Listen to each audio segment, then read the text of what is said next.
Hello friends, now we are discussing the half-range series. As already we know in the Fourier series, we have the general interval as either minus L to L or 0 comma 2L. So the half-range word here, the half-range series takes the interval as 0 comma L. The interval here we are considering as 0 comma L. There are two types of half-range series we have. The first one is half-range Fourier cosine series, and the second one we have half-range Fourier sine series. So let me discuss what are the formulas using in half-range Fourier cosine as well as the sine series. So first one we'll consider now the half-range Fourier cosine series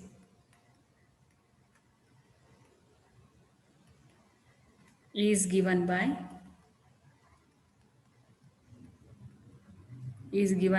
the formula here we have f of x equals to a naught by 2 plus summation an into cos of n by x by l.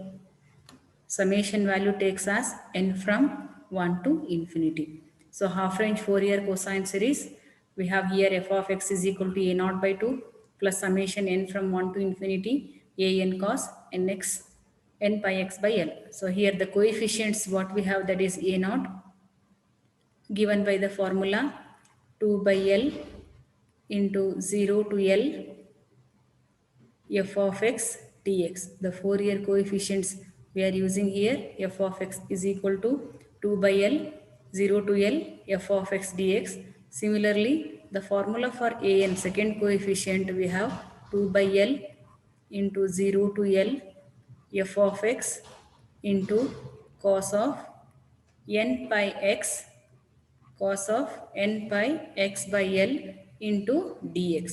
So this is the formula for an and a naught. Half range Fourier cosine, we have the two coefficients, that is a naught and an. Similarly, when we'll take for the second part of the half range, that is second one, here we have half range Fourier half range Fourier sine series. Half range Fourier sine series is given by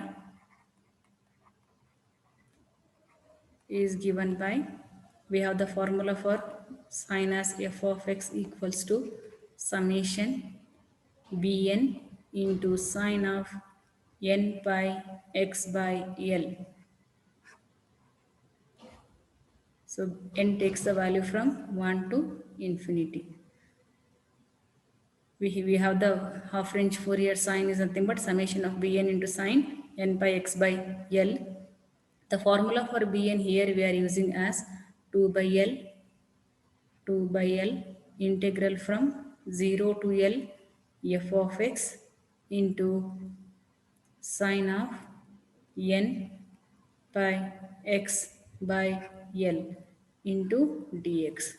So these are the formulas we are using for calculating the half range, either cosine or sine.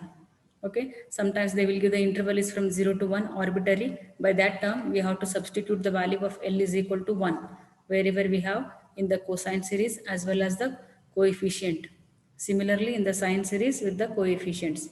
If the interval, if they will give for 0 comma pi, just do substitute the value of l is equal to pi.